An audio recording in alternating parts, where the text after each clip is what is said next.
Assalamu alaikum everyone. Welcome to another video what Bangladesh can learn or adapt from Estonia.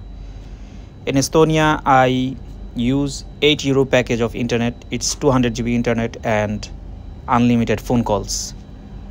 In Estonia, you can find internet everywhere, and Wi-Fi. Everywhere is Wi-Fi under coverage. So right now, all I'm asking the student government, the intern government of Bangladesh, that please focus on mobile phone or internet packages.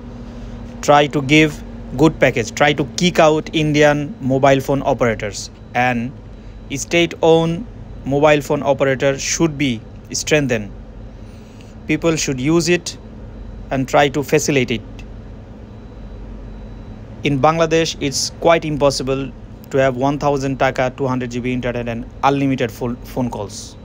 In Estonia, even some operator offers like 12 € internet is like unlimited internet and unlimited phone calls.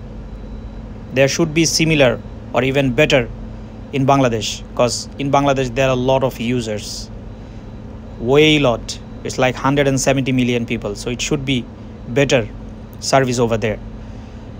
So try to focus, try to kick out Indian companies and try to facilitate Bangladeshi company. That's all. Thank you very much.